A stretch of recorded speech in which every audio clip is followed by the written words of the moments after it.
Okay. Okay, sir. Tatanungin ko po kayo. Ano pong favorite niyong animal? Huwag niyo po ako sasagot. Ayan. Ano pong favorite niyong animal, sir? Lion. Wow, lion, sir. Okay. Ano po ba yung tunog na ginagawa ng lion? Lagot! Ano po ba yung ginagawa ng lion? Okay. Ano pa lang kasi, yung maliit na lion pa lang. Tutang lion pala. Okay, tutang lion. Okay, next naman, kay Kuya Sian. Kuya Sian, anong favorite mong animal? Aso. Ano ba ang tunog ng aso? Arf, arf. Okay, tama naman. Next naman, kay Ma'am. Ano pong name nila, Ma'am? Jenny. Ma'am Jenny. Ma'am Jenny, ano po ang inyong favorite animal? Pusa. Pusa. Ano nga po ba yung ginagawang tunog ng pusa? Ay, wow. Napaka-accurate naman yun. Alright. Next naman, ay si Sir. Pusa-pusa ba? Sir, ano po ang favorite yung animal? Aso din eh. Aso din. Ano po ba ang ginagawang tunog ng aso? Yung kay Sian, arf, social.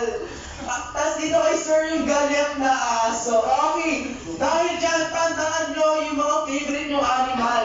Dahil gagamitin niyo yan para kumanta ng happy birthday. Kay Baby Sai, starting with Kuya Sian. Kuya Sian, kakanta ka ng happy birthday in a dog's way. Okay, in 3, 2, 1, go.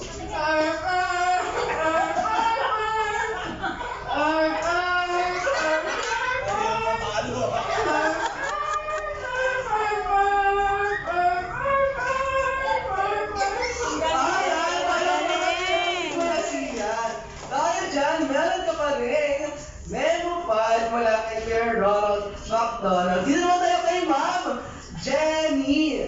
Ma'am Jenny, ang inyo po ang napaka-accurate na tunog ng pusa. Dahil dyan, kakanta po kayo ng happy birthday in a God's way. In 3, Dapat sikal. in 3, 2, 1, go! Meow, meow. Meow, meow, meow.